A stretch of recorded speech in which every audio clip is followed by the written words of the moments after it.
Before we begin, the name is placed on the top right side of the screen. She knew this would happen. That was the thought that came to her mind the moment she saw her small world. Her family, the Raniero house, fell into ruin. The castle gates were shattered and the walls were torn down by the invaders. Her father and brothers were already slain, and the servants inside the castle fared no better. They too were the members of the Raniero family. Now she is the only direct descendant left in Raniero.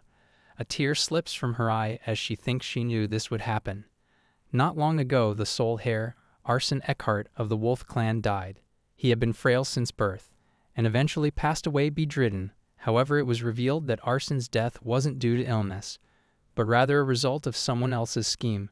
The culprit was her father, the head of the Eagle family. Before the Wolf clan heir's death, the Wolf clan had sent a marriage proposal to the Eagle family. They wished to take the daughter of the Raniero family who possessed the unique healing ability of the three clans. To heal the son of the Wolf clan heir, the compensation they offered was fair, so there was no reason for Raniero to refuse. The problem began after that. Her father promised to send a direct descendant from their family. He kept his promise, however.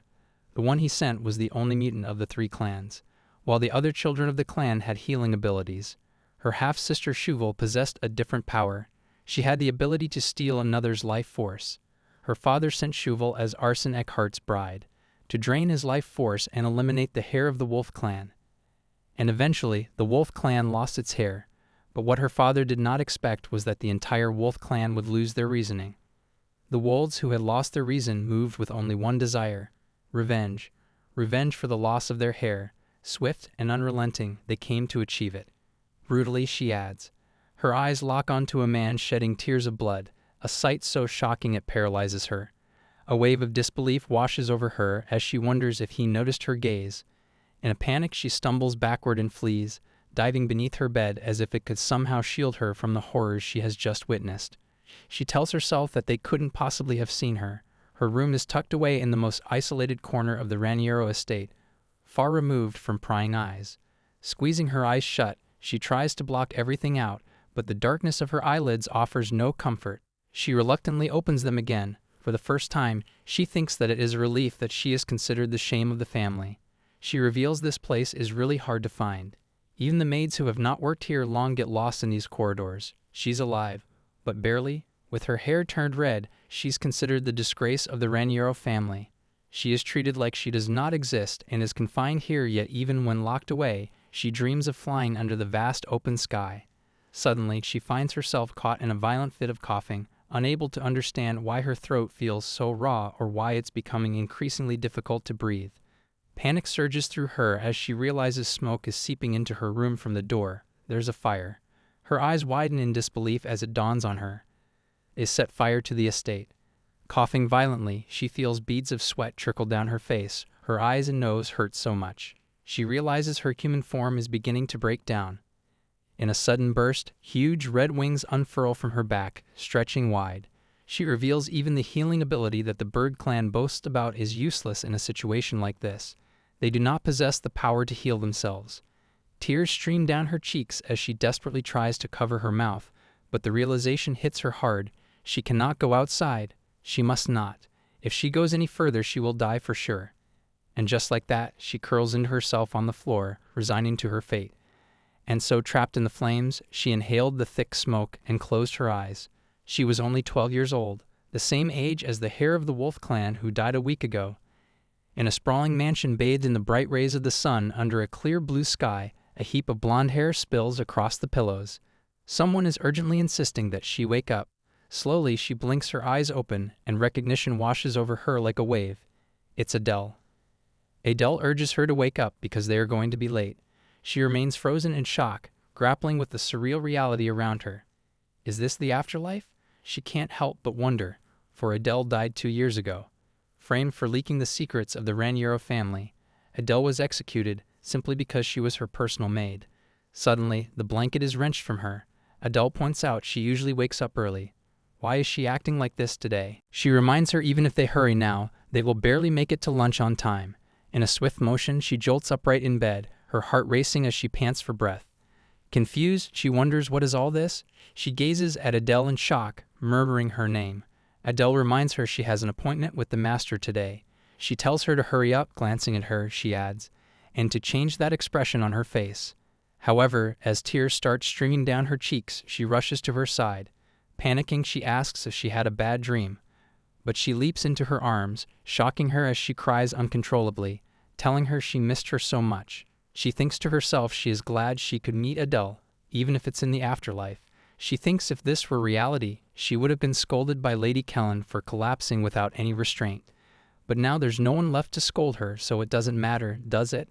Lady Kellen complains she could hear the commotion all the way down the hall and tells them to compose themselves. But in the next moment, a stern voice cuts through the air, demanding to know what they are doing. Adele mutters, "Lady Kellen," her voice trembling with fear. Lady Kellen complains she could hear the commotion all the way down the hall and demands they compose themselves. Adele apologizes and explains Lady Lynchy had a nightmare. The woman explodes, telling them the lady has a luncheon with the master today, so they should stop fooling around and get ready quickly. Our female protagonist is shocked because that straight posture and stiff speech, it is really Lady Kellen. Adele picks her up and tells her to come on, get ready before Lady Kellen scolds her even more. However, Lynchy wonders, but a luncheon? She hasn't been invited to one since she was 10. She demands to be let down for a moment. Adele stands a short distance away, gazing at her with concern as she continues to stare into the mirror. She asks how old is she? Adele looks puzzled before murmuring that today is her birthday and she is now exactly 7 years old. She is stunned into silence. All she can think of is if she returned into the past. On the dining table as everyone eats their meal silently, Lynchy thinks of it as a suffocating meal. After this, she is sure she has returned to the past. Her face is contorted into pain as she thinks she feels like she's going to choke. However, she tells herself she has to endure it, because in front of her father she must follow table manners. Shuval, who is busy shoving food into her mouth, jumps in fright when her father snaps at her to mind her manners at the table. Lynchy looks at her in surprise, as if it's the first time she's truly noticing her at the table, and thinks she hasn't left yet. She thinks about how Shuval Raniero, the family's anomaly, will one day gain the ability to drain others' life force, and the one who is destined to kill the heir to Eckhart. She thinks for now, though, she's just the youngest of the family, a sad 6 years old. She shifts her attention back to her father and thinks he hasn't changed. Still upholding etiquette as always, she reveals the direct descendants of the noble Bird clan are raised under the strict education by Lady Kellen from a young age. One of those teachings is table manners. The long list goes on and on. They must not bring food to their mouth too quickly. They must not eat all the food on their plate, and they must not spill any food. Even if there's a lot of food, they must not eat until they're full. She admits that etiquette is drilled into them through rigorous Spartan-like education. In her previous life, she also got scolded quite a lot, just like Shuval. She snaps out of her thoughts when her father casually remarks that she is eating with such grace today. Unable to process that, she erupts into a fit of violent coughs, convinced she is doomed. Quickly, she blurts out an apology. Lady Kellen looks furious, while a boy sitting across her giggles. However, her father simply turns his attention back to the front, leaving her surprised that he is letting it slide. Lady Kellen glares at her, probably disappointed. She can't help but think that she didn't mean for any of it to happen. It just took her by surprise that up until yesterday, Father treated her like she was invisible. The moment Father turned cold was right after she started growing red hair after shedding her fur. Red fur and feathers are a cursed symbol among all beasts. Her father locked her away in her room, and the servants thoroughly ignored her. She used to bang on the door asking if someone was out there. She believes this time, once molting starts again, she will be abandoned again, and that she will be completely erased from the Raniero family, just like in her previous life. Her eyes fill with grief as she wonders if she has to die like a dog again in this life. However, in the next moment, she decides she refuses this fate. She doesn't want to go back to the horrible past. Her father once again speaks, saying, "Come to think of it, the head of the Wolf clan will be visiting Raniero soon." Her head whips up in his direction, filled with shock. Her father wants the children to stay in their room. It is best that they do not run into them. A tear slips through her eyes as she tries her best to remember if the head of the Wolf clan visited around this time in past life. She thinks now that she's in doubt, it is best to ask. She asks her father, why is the head of the Wolf clan coming into Bird clan territory? She gives him her most innocent look and hopes he will dismiss the fact that she intruded. He looks at her for a moment, but then sighs and states who knows. She sighs in relief because he is answering. He then admits he is not entirely sure, but it seems there is something important he wants to relay. She realizes he is not aware yet, but Kendrick Eckhart is coming to propose a political marriage with the Bird Clan. A small plan begins to form in her mind. Perhaps she could find a way to escape Raniero. She realizes the head of the Wolf Clan has not come with the deal yet, so her father is unaware of the Wolf Clan's true intentions. She believes she just needs to outsmart this plan. Later, she sits on a sofa, deciding to reorganize her thoughts. She doesn't know if it's a side effect of regression or if it's because she's younger now, but her brain isn't working as well as before. She massages her head with her fingers while she recalls in her previous life, the head of the Eckhart family visited the estate and sent a marriage proposal, and it took 1 month for Chauvel to go to the Duke's residence. She realizes her father must have been planning to kill Arson for a long time, and as a mutant, her ability to drain life must have manifested early. She wonders if she should just ask Chauvel not to marry, but then she realizes her father would send someone regardless if it's Chauvel or not, because he received something quite good in exchange for this political marriage. The Hampton River. It's a small river between the territories of the Bird Clan and the Wolf Clan. It may be smaller than other rivers, but its location provides plenty of food and many other advantages. The two clans have been constantly at odds over this river. Therefore, the Bird Clan will not refuse this precious offer, and the whole clan will proceed with the political marriage to save his son. She thinks she just needs to change one part of her father's plan. There is a slight difference in her plan. First, accept the Wolf's clan marriage proposal, then second, send Chauvel to the Duke's residence, which is actually her in disguise. She decides she will marry Arson instead of her sister and heal him. She believes if that happens, the Wolf Clan won't lose their honor and there will be no invasion of Raniero. And she plans to ask the head of the Wolf Clan for a favor, at least until she becomes an adult. She wants protection. Even if she finishes shedding her fur at 10 years old and grows the cursed feathers, the wolves won't be able to cast her out until she becomes an adult, because she will be needed to heal Arson. And after becoming an adult, she can divorce him and live moderately in a quiet countryside village. She is confident she can cure Arson's illness. She happens to be possessing the strongest ability in her family. The thought creeps into her mind that she doesn't want to be trapped in a room where no one comes for her. She thinks she should have requested protection while being a direct descendant of the marriage. She thinks the opportunity will only come tomorrow, when the head of the Wolf Clan visits the Raniero estate in person tomorrow. She resolves to not miss tomorrow at any cost. Next day, Adel deadpans, "Absolutely not."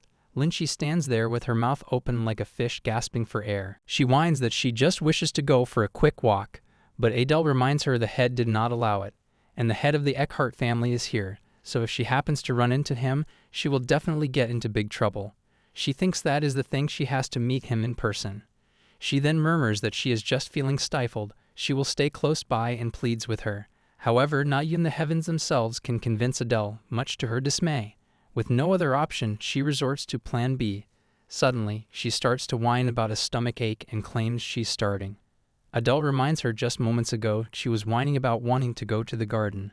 She counters that she is suddenly hungry. She thinks it is not actually a lie that she's hungry. Lady Kellen had often neglected to feed her under the pretext of management. She once told her if she felt like she was going to die from hunger, only then ask for food from her, and Adele is quite weak to her starvation. She makes a puppy face and exclaims she is so hungry that she just wishes to go to the kitchen for a bit. And is it too much to ask? Adele looks totally conflicted, meaning Lynchy words are getting to her. Her puppy eyes grow bigger, if that is even possible. Suddenly, Adele exclaims that she'll grab some cookies and in the meantime, she will stay in her room. Lynchy promises to obey. Before leaving, Adele warns her once again to stay in her room, but the moment she leaves, she proceeds to do the same thing that she promised moments ago she wouldn't. She looks for an escape. She failed to go through the room, but there are still many ways to meet him. She rushes to her bed and takes out a note from under the pillow. She thinks now she has another way. Her second method is shape-shifting. In shape-shifted form, communication is only possible among the same clan. Therefore, to prepare for the possibility that they can't communicate, she needed insurance. She has written a note about wanting to meet him. She is a little wary though, unsure if they will recognize the writing. Since her body has gotten younger, it was difficult to write neatly. She barges open the window and finds his carriage still parked outside. Relief washes over her as she realizes the head of the Wolf Clan hasn't left yet. She knows she needs to hurry before Adele arrives. Without wasting another moment, she decides to slip through the window to meet the head. Generally, shapeshifting is a skill learned after the age of 10, but having returned to the past, she vividly remembers how to do it. She jumps 2 times in place, preparing for the transformation. She pleads with the divine being that this works. And to her surprise, she does it. The malted feathers of the eagle that belongs to the Raniero family. And this power in the wing joint, she successfully completed the beast transformation. However, he thinks she is a bit small though, and that is the understatement of the century. She happens to be more than just very small. She admits that actually trying beast transformation was half a risk. People usually learn to use their abilities after turning 10. Fortunately, she remembered things from her previous life which helped her succeed. Other than having trouble swinging her wings, she doesn't seem to have any issues. She has enough strength to get out of here. That is when she finds the head of Wolf Clan leaving the mansion. She tenses, thinking the conversation is already over. However, she is determined to go to him by flying away. But that is the moment when the door swings open and Adel enters announcing she bought cookies from the kitchen. Lindsay panics, thinking she returned too soon. She hurries up because if she gets caught now, it's all over. But before she can fly away, she makes eye contact with Adel, who instantly recognizes her. She flees out of there. Adel screams after her, but all Lindsay does is feel guilty about it. She thinks she did it. She succeeded though her wings are still underdeveloped, causing her to lean to one side, and the note is about to slip from her mouth. Now all she has to do is meet the leader of the Wolf Clan. As she approaches him, she realizes too late how to stop and ends up colliding with him. She has landed right in the palm of his hand. For a brief moment, she wonders if she's safely landed, but when she looks up, she meets Kendrick's confused gaze. He recognizes her by her feathers and asks if she was playing alone in the garden. She is relieved to find out that she landed safely and just wants to hand over the note. He remarks it is impressive that someone can change into a beast at such a young age. But then he gently sets her on the grass and warns her that she's still small. It is better to stay with the servants while wandering in the garden. She panics, thinking no way he's actually leaving her behind. Rushing after him, she tumbles onto his shoulder, desperate to tell him not to go. She wants to tell him she has important matters to discuss with the Lord, and she absolutely must follow the Wolf's clan. She hands him over the note. He takes it and reads it, then asks her if she wrote this note. She blushes and nods in acknowledgement. He asks her to be sure that she wishes to go to Eckhart. She makes a sound in agreement. However, she notices he looks very hesitant. She wonders why. Wasn't this what the Lord wanted? She thinks what happens if he decides not to bring her, and shall she prove her abilities to him? She decides yes, that is what she should do to prove her power. Once again she lands on his palm thinking she has such a strong ability even among the Raniero's family, so he will definitely want to take her with him. He suddenly tenses when she scratches his thumb and sees a small drop of blood. He starts to ask why, but before he can finish, she swiftly uses her powers, healing the wound instantly. She looks up at him eagerly, waiting for his reaction, wishing to know if Kendrick is tempted to take her. However, he stands rooted to the spot, frozen in shock. But the moment is interrupted by a sudden commotion. He turns to see the guards approaching, and panic floods her. They are the family's guards, and she wonders if they could have discovered she's missing already. Her mind races, realizing she needs to hide fast. In the next moment, another hand slides over her, concealing her beneath his palm. Kendrick murmurs he is not aware what she wants, but he is ready to take her. But when the guards realize they are standing face to face with the head of the Wolf Clan, they immediately step aside, making way for him. Hidden safely inside his pocket, she breathes a sigh of relief, thankful they didn't discover her. She thinks now she just needs to keep hiding like a mouse and follow them to the Wolf Mansion. But it is so stuffy in this pocket, she complains to herself. Actually, she admits, the Wolf's Lord's pocket is so big and cozy, but right now she is the one with the problem. Being in this dark place keeps reminding her of that day. The smell rising from all directions, the thick smell of blood, even the wolves sprawling around searching for her. She starts having difficulty breathing, feeling like she's back in that firestorm. She feels scared, so suffocated that she can't breathe. The moment the Lord settles into his carriage, she quickly darts out of his pocket, relieved to be inside. She takes deep breaths, trying to steady herself and catch her breath. Once she regains her composure, she's left awestruck by the lavish beauty of the carriage. She wonders to herself, since when are carriages this luxurious? She admits her father is extravagant too, always riding around in fancy carriages, but this is on another level. To her, it resembles a treasure chest with wheels. Suddenly, she shifts her weight too much onto one leg and starts to tumble, but a hand appears just in time, catching her. She finds herself staring directly into Kendrick's eyes, feeling utterly intimidated. She was in such a rush earlier that she did not realize, but this man in front of her is a wolf, a predator that could devour her in one bite. She gulps, fear lodged in her throat, and then casually remarks, "Hello, sir, lovely weather they are having." She asks herself he won't hurt her, right? And then answers herself he most likely will not harm her since she needs to treat arson. But her instincts are screaming at her to run away from this man right now. She reminds herself he is also the one who wiped out her family in her past life, but she's still scared and she wants to run away. When she trembles, he questions if that means she wants to fly away. Her eyes almost pop out as she thinks, what? No, of course not. She wonders what is the wolf's surrender signal again? She tries to do it thinking as she's doing it right. However, he takes it in the wrong way and murmurs this is in the place for her to relieve herself if she needs to. She's flabbergasted and embarrassed that he thought that. She thinks, no, absolutely no. This is so frustrating because she's unable to convey her feelings. However, he just casually states they seem to be far enough from the Raniero mansion now and perhaps it's time for them to have a chat. He tells her to feel free to transform here, it is safe. She thinks she has actually been wanting to transform for a while now, but she cannot undo it. How does she explain this? She shakes her head, so he asks if she cannot undo her transformation.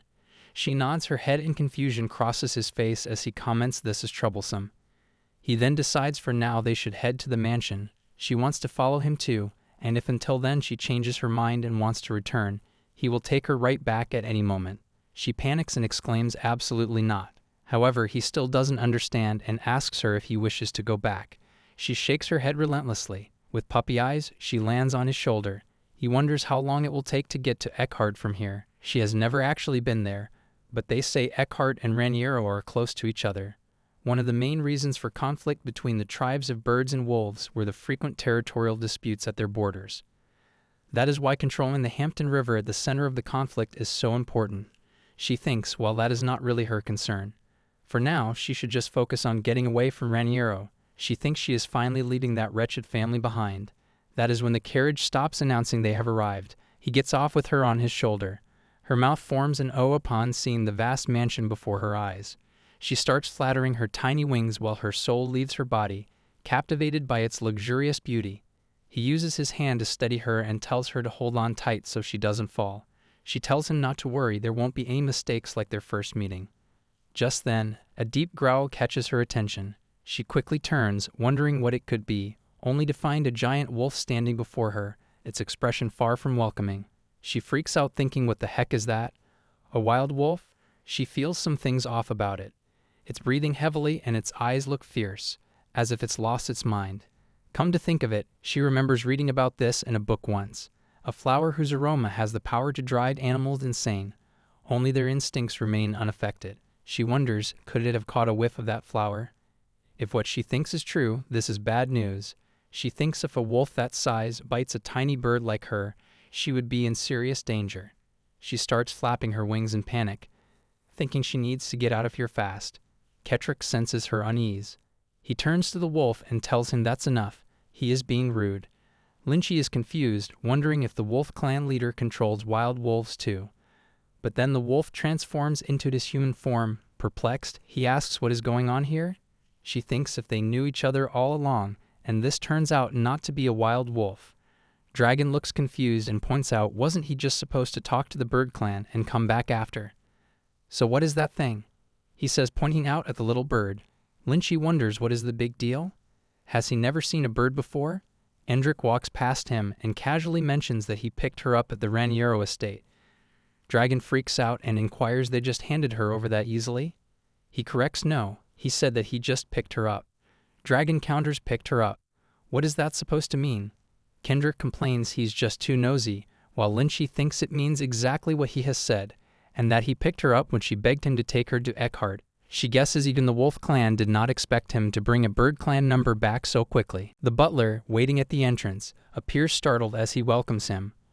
All eyes land on her, and she feels a wave of nervousness under the scrutinizing stares of everyone around.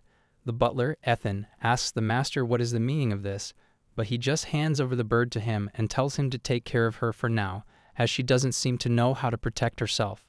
He instructs him to wash her and feed her. She looks too skinny. And he just leaves after that. Poor Lynchy thinks she has been abandoned. The butler and the bird look at each other with suspicious looks. But she is destined to be abandoned twice in a span of 2 minutes, as the butler passes her over to one of the maids, instructing to look after her for now. He has something to discuss with the master and practically bolts out of there. Lynchy wants to complain, he cannot just leave her like this. On the other hand, Kendrick stops when Ethan calls for him. The butler requests to have just a moment. He needs to talk to him. Kendrick offers to talk inside. In his study room, he asks Ethan what did he want to talk about. He states what does he mean by what did he want to talk about. He points out the baby bird is the daughter of the Rainiero's clan leader, isn't she? The butler points out secretly snatching a child who has parents is kidnapping. Kendrick agrees that he's right, but it is not what he thinks. But the butler is not ready to listen. He questions if he used force to bring her here or did he threaten her. Kendrick tries to speak, but Ethan cuts him off, saying they need to return her immediately. He doesn't know how he brought her here, but even if he did, he cannot just give her to Dragon. Kendrick shoves the note in his face and tells him to read this first. Ethan reads the note and murmurs, "What is he looking at?" Kendrick dryly says it's exactly what the note says. However, Ethan asks he did not forge this, did he? In response, he questions what does he take him for. He asks him if he heard her request to be brought to Eckhart. But Kendrick states no, he could not understand a word she said. Ethan says he should have confirmed that first. Kendrick has enough of this. He pinches his ears and points out how is he supposed to ask when she is stuck in beast form. However, Ethan then states, and what if as soon as he went to interrogate her and she ran off, would he take responsibility? Kendrick tells him to give credit where it is deserved, even if she turns out to be a spy. This works for them either way. He points out they have got Rainiero's daughter in their hands now. The butler cannot help but agree that is true.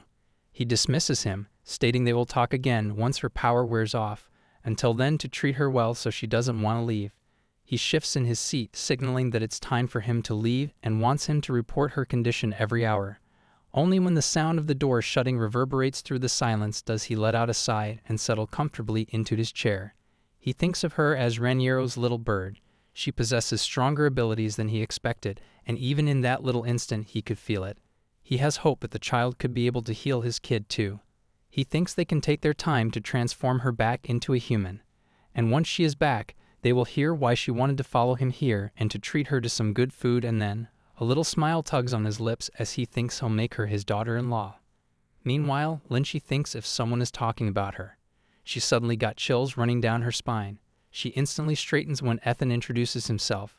She thinks, oh, that old man, he's the butler Kendrick entrusted her to earlier. He declares he will lead her to her room. He then says to pardon his concern, but he must ask that their master did not bring her here by force, did he? She gives him a "Are you serious?" look and thinks not at all. How could he believe that about the leader of the household? But by the look on his face, she can clearly tell he doesn't seem to believe her. She wants to say, if anything, she begged him to take her along. She makes chirping sounds to tell him. He asks her if she's quite sure.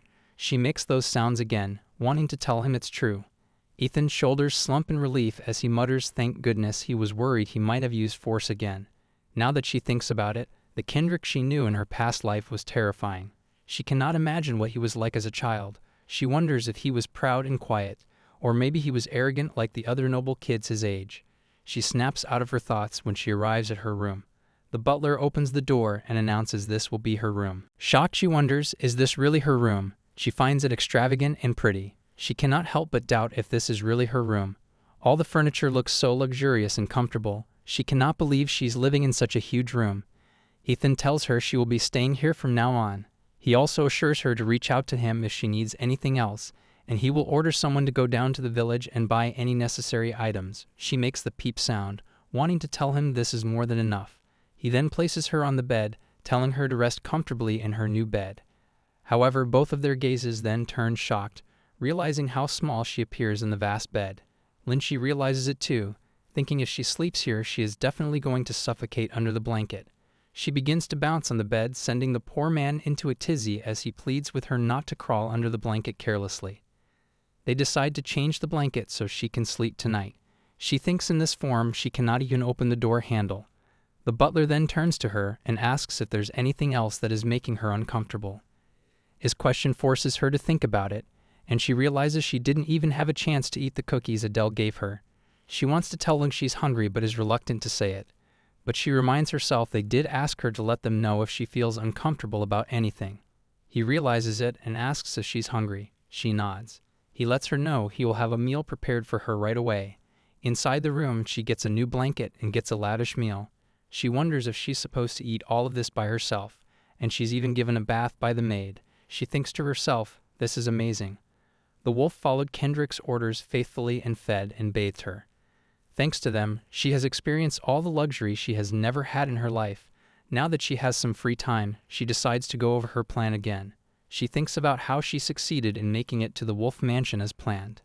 I know, maybe she just has to marry Arson. This way she won't be thrown out before she comes of age. However, for her, the only issue is the nature of the wolf clan. Wolves have only one mate for life, so once they get married, it's reversible and they don't want to back out. So she asks herself, is she really planning to marry the heir of the Eckhart and take the risk of being with him throughout her life?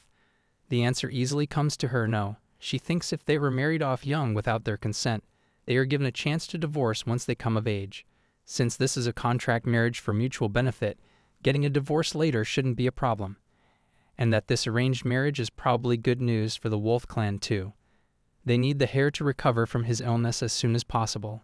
However, before she can bring that up, she needs to break out of this beast form. She then asks herself, is it okay for her to be so relaxed? She should be meeting the head of the household soon to discuss the marriage. Ever since she arrived, all she has done at the wolf mansion is eat delicious food and take a nice bath, so she would feel better if they at least told her to use her powers or something.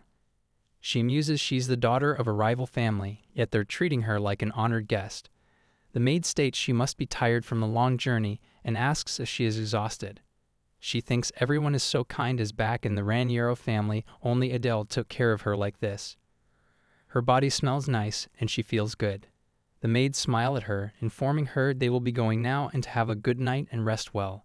As they leave and switch off the lights, darkness fills the room. She jolts upward in her bed, gripped by immense fear, because the lights here are magical. The ceiling lights in this mansion are all magic powered, so if they turn one off, all the others go out as well. She tries to get off the bed and run after them, desperately reaching for the only light coming from the door, which they are about to close. She pleads with them not to leave her all alone. She is instantly reminded of the time in Kendrick's pocket, and she thinks this feeling. She has felt this before. Just as the door is about to shut, a wolf pokes its head in and lets out a low growl. While she relives the memories of that fateful day of the fire, she runs after them, flapping her wings, startling the maid, who looks worried to see her in this state. She suddenly realizes that she's afraid of the dark. They realize she couldn't tell them because she's still in her beast form. They quickly take her back to her room, turning the lights back on. One of the maids orders Betty to bring a glass of water. The female protagonist finally understands that she's truly afraid of the dark. When she was in Kendrick's pocket, she thought it was just because it was cramped and stuffy. But after going through this, she realized that she's afraid of the tower. However, she's confused because it wasn't like that in her past life. The maids look at her worried and promise her from now on they will ask before turning off the lights. Is that okay? They also offer to sleep with her if she's afraid of sleeping alone, but she tells them no, that is not necessary. She is only scared of the dark, not of being alone. She also thinks and decides there are wolves too, even if Kendrick has ordered them not to harm her. After telling her to call them if she needs anything, they leave. She believes it is probably best for her to stay on guard. As she lies on the bed, the weight of the exhausting day finally hits her, and before she knows it, sleep overtakes her. The next morning, she is greeted by Kendrick, who calls her little one. He asks if she likes the room, mentioning that it was prepared quickly, so he's not sure if it meets her standards. She smiles and tells him it's amazing, then curiously asks why he's here. He smirks and states if she doesn't mind, he would like to introduce his son during dinner. Would that be okay? She is surprised and wonders, is she finally going to meet him? She's running, her wings flapping wildly as she races down the hallway, confused. She was supposed to meet the leader of the wolf clan, but why is she being chased and fleeing from the wolves instead? 2 hours ago, she wondered if she's finally going to meet Arson today. However, Kendrick is unable to find Arson anywhere, and usually he is in his study at this time. He thinks it seems he has gone out for a walk and asks Lynchie, will she wait until he returns? She assures him not to worry, just to do what he needs to do. And waiting is what she does best. He tells her what a good child, and just to play here, he places her on the sofa with a huge stuffed toy. making her think if that is Arsen's doll. He then returns to his desk doing his work. She thinks it is a pity that she couldn't meet him, but on the other hand, she's relieved she doesn't have to meet him right away. Rumor has it that he's frail, irritable, and has a vicious personality. She wonders what if he tries to eat her the moment they meet. She remembers Kendrick's words that they will be such good friends, but she wonders if that will really happen. She is suspicious that something bad might happen. Later, she dozes off. Something slightly touches her face. She thinks it's Adele and pleads for just 5 more minutes of sleep. But as the haze lifts, she realizes she's in the Eckhart mansion. There's no way Adele would be here. Slowly opening her eyes, she spots the same stuffed toy from earlier. Screaming on the top of her lungs, she panics, thinking it's real, before realizing it's only the doll. Disoriented, she had mistaken it for a wolf. Looking around in a panic, she notices Kendrick is gone, but then finds a note where he explains he'll be right back after finding his son. She assumes she'll meet him soon, and as she thinks about how he protected her from the wolves yesterday and today, she can't help but reflect on how kind he is. That's when her gaze falls on the window, and she sees a wolf staring right at her. Confused, she wonders, is that real? It looks like it wants to devour her. She tries to convince herself it's just trying to scare her like last time. But then 2 more wolves appear, and she panics. Instinct takes over. She needs to run. That's how she ended up being chased by wolves, and now there are even more of them. The maids rush after her, calling out her name, but she doesn't want anyone following her. In her eyes, they're all enemies, though in reality, they're just worried for her. Her arms are starting to go numb, and she wonders where to run. Her gaze lands on something, and without thinking, she heads in that direction. Outside, a child, disturbed by the noise, wonders what all the commotion is about. He wonders if he's been caught sneaking out of the study. He thinks he needs to get back inside quickly before Ethan has the maids search the entire mansion again. Suddenly, she bursts out of the window and crashes straight into him. Well, into his head. Both of them scream at the top of their lungs, and they tumble to the ground. As she rubs her head, she realizes she's back in her human form. Of all times, she wonders, why did the transformation have to happen now? She looks worried and asks him if he's okay. But he's not okay. He gazes at her like she's the most beautiful thing he has ever seen. She murmurs Arsen. The movement their eyes met, she knew instinctively. The ash-gray hair symbolizing the gray wolf family and those deep blue eyes like an ocean. And she knew this boy is the heir to the Eckhart family. In her past life, this boy died because of her father. And just looking at him, he's the spitting image of Kendrick Eckhart. She apologizes to him for sitting on top of him. She did not think that transformation would wear off right then. But he avoids looking into her eyes. She realizes he looks super flustered. However, then she smiles nervously, thinking she would also be shocked if she were him. To him, a strange girl suddenly popped out of thin air. She exclaims he is hurt when her gaze falls on his bruised hand. He casually looks down at them and thinks, looks like he scraped his hand when they fell. She reaches out and grabs his hand, telling him to wait for a moment. Then, using her powers, she instantly heals his wounds. His mouth drops open in shock as he murmurs, noticing that the cut on his palm has vanished. He asks her in a shaky voice, "Who is she?" She smiles nervously and begins to explain. But before she can finish, the butler appears from behind and states, "Miss Little Bird." Later, she is sitting across Kendrick on the sofa in his study room and introduces herself as Lynchy Raniero. She states on the day he came to the Raniero mansion, she secretly overheard him talking with father. She further adds he mentioned his family was looking for a marriage partner for Arsen. She reveals that is why she asked to come here, because she could be helpful. She thinks, of course, the part about overhearing the conversation is a lie, as she doesn't need to go listen to something she already knows from her past life. She declares she will heal Arsen. In exchange, he should let her marry him. He remains looking at her with his neutral face before he declares he wishes to ask her something. He wants to know what she wants in return for healing his son. His only son Arsen's condition, the only heir to the Grey Wolf family, worsened day by day. While it was known to the public that he contracted an unnamed disease, Kendrick and a few of his close associates knew the truth. The curse of the Damel land. Damel, the cursed land, had ancient curses placed upon the territory. It was a place where one could lose their life if entered carelessly. That's why the Wolf clan strictly prohibited and controlled access to Damel. However, Arsen had the curse of the Damel land without even going near it. Black spots that looked like ancient patterns appeared and disappeared all over his body. Seizures became more frequent, sometimes even a fever or inability to breathe. Nobody could find a way to deal with the cars because this was the first time someone had the curse without stepping onto Damel land. The doctor informed him they needed to further research this. Since this was currently incurable, perhaps it would be better to send his son somewhere for treatment. Kendrick would have sent Arson off if he could, but Arson's was the only heir to the Grey Wolf family. Moreover, he's the only direct heir who strongly inherited the Wolf clan's abilities.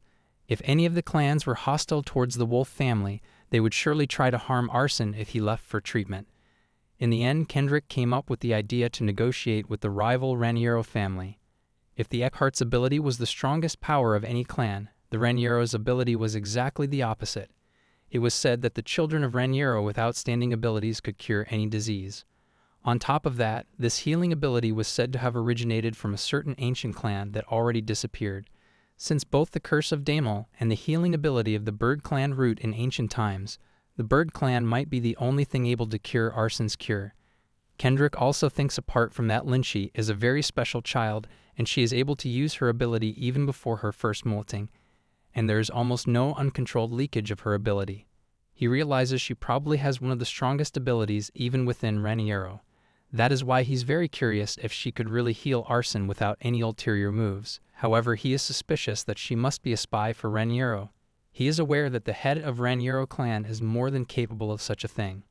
He continues to gaze at her with watchful eyes, sensing that there is another motive behind her actions, while she begins to shift uncomfortably under his scrutiny.